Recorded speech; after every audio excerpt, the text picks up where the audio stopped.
नमस्कार। श्री दिग्विजय सिंह जी बेंगलुरु में प्रजातांत्रिक मर्यादाओं की बड़ी बड़ी बातें कर रहे हैं, किंतु वे स्वयं लोकतंत्र का कितना सम्मान करते हैं यह भला मुझसे अधिक कौन जान सकता है।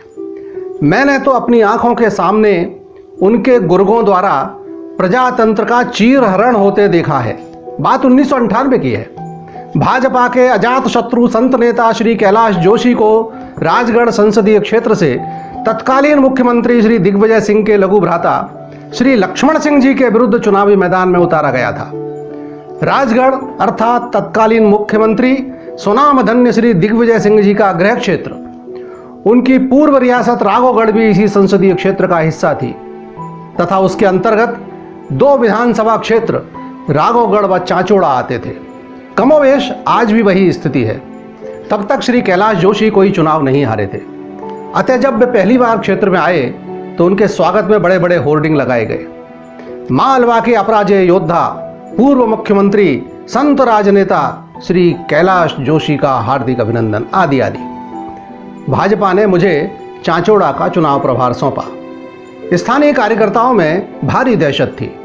इसके बाद भी चौपन कला के हजारीलाल जी मीणा, बीना गांव के हुकुमचंद्र मीणा, चांचोड़ा के जगन्नाथ जी, बीजनीपुरा के हरगोविंद शर्मा, कुंभराज के विक्रम मीणा, बीनागंज के फूलचंद जी जैन, ब्रजमोहन जी गुप्ता के साथ अनिरुद्ध मीणा, राजेश खंडेलवाल, आशा वाधवानी जैसे स्थानीय नौजवान कार्यकर्ताओं के सहयोग से न केवल चुनाव अभियान प्रभावी ढंग से चलता रहा, बल्कि वरिष्ठ कांग्रेसी नेता पूर्व विधायक मन्ना सिंह मीणा भी भाजपा के साथ आ गए। स्वाभाविक ही दिग्विजय सिंह कैंप में सनका छा गया। उन्हें अपनी हार सुनिश्चित दिखाई देने लगी। एक तो मुख्यमंत्री, ऊपर से पूर्व महाराज, सो नाक का सवाल था। ठान लिया कि यह वे होने नहीं देंगे। नैतिकता गई तेल लेने, लोकतंत्र गया भाड़ में। देखते हैं हमें जीतने से कौन रोकता है। और फिर तो चुनाव वाले दिन प्रशासनिक मशीनरी का नंगा दुरुपयोग हुआ। पशु बल ने मानवता को जमींदोज कर दिया। हम लोगों को कल्पना ही नहीं थी कि हैवानियत का इतना नंगा नाच होगा। उस समय तक शेषन देश के मुख्य चुनाव आयुक्त नहीं बने थे। बाहर के लोग भी इलेक्शन एजेंट बन सकते थे। हम लोगों ने चुनाव वाले दिन कोई कसर न रह जाए, इस हेतु से भोपाल तथा शिवपुरी के कार्यकर्ताओं को बुलाकर स्थानीय कार्यकर्ताओं के साथ इलेक्शन एजेंट बनाया। भोपाल से कैलाश जी के सुपुत्र श्री दीपक जोशी के साथ उनके अभिन्न मित्र व बाद में भोपाल से सांसद रहे श्री आलोक संजर के अतिरिक्त श्री भरत चतुर्वेदी, वर्तमान महापौर श्री आलोक शर्मा, वर्तमान विधायक श्री रामेश्वर शर्मा आदि चांचोड़ा राघोगढ़ विधानसभाओं में मतदान केंद्रों पर नियुक्त हुए। शिवपुरी के भी अनेक कार्यकर्ता वहां पहुंचे। लेकिन हुआ क्या? इन बाहरी कार्यकर्ताओं के साथ बेरहमी से मारपीट की गई। इनकी गाड़ियों पर पथराव हुआ, उनमें तोड़फोड़ की गई। पोलिंग बूथों पर तैनात कार्यकर्ताओं को दिग्विजय सिंह के पालतू गुंडे पोलिंग अधिकारियों के सामने से खींच कर ले गए।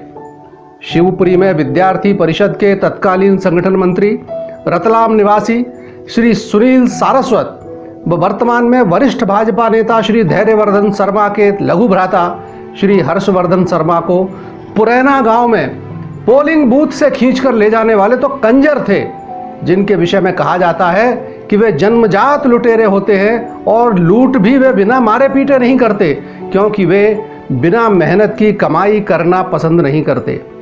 इन कंजरों का नेतृत्व राघोगढ़ नगर पालिका का तत्कालीन अध्यक्ष डॉक्टर अजीत रावत कर रहा था। कंजरों ने इन दोनों को बेरहमी से पीटा और फिर एक सूखे कुएं में ले जाकर पटक दिया। इसी प्रकार का व्यवहार पुरैनी गांव में शिवपुरी के ही शैलेंद्र गुप्ता, उपदेश अवस्थी, ऋषभ जैन व गोपाल वत्स के साथ हुआ। अंतर बस इतना ही कि इन्हें कुएं में नहीं फेंका गया, बल्कि हाथ पैर बांधकर एक खलिहान में बंद कर दिया गया, जिसमें मोटे मोटे चूहों ने इनकी दुर्गति कर दी। चुनाव के बाद एक पोलिंग ऑफिसर ने मुझे बताया कि जनाब, आप लोगों की वजह से इस बार कुछ कमी रह गई। हर बार तो गांव के ठाकुर परिवारों की महिलाएं वोट डालने पोलिंग बूथ पर ही नहीं आती थीं, मतदान पेटी घर घर ले जाई जाती थी, जहां महिलाएं वोट डालने का अपना शौक पूरा करती थी। हरिजन आदिवासियों के वोट छोटे छोटे बच्चों से डलवाए जाते थे। इन पिटे हुए कार्यकर्ताओं की प्रशासन में कहीं कोई सुनवाई नहीं हुई। उल्टे कई स्थानों पर तो अनेक कार्यकर्ताओं को धारा 151 में बंद कर दिया गया।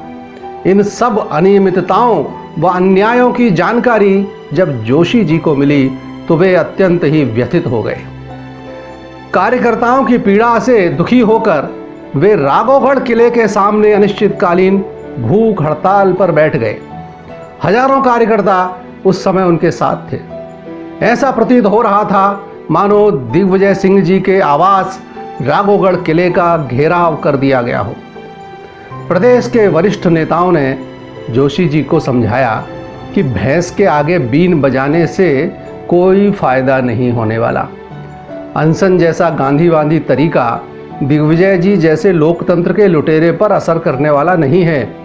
अंततः उनके आग्रह पर जोशी जी ने भूख हड़ताल समाप्त की। इतने सब पाप करने के बाद भी दिग्विजय सिंह जी के अनुज श्री लक्ष्मण सिंह महज 56,234 वोटों से विजयी हुए। शायद इसीलिए ये वोटों के लुटेरे ईवीएम का विरोध करते हैं और फिर से बैलेट बॉक्स के युग को वापस लाना चाहते हैं ताकि उनकी आपाधापी चलती रहे। खैर, समय का फेर देखिए कि आज दिग्गी राजा अपने पापों का फल भोग रहे हैं और बेंगलुरु में फिजूल टेसुए बहा रहे हैं, जिसे समझकर सर्वोच्च न्यायालय भी उन्हें ही फटकार लगा रहा है। शायद इसे ही कहा जाता है गुनाह, और वो भी बेलिज्जत। नमस्कार।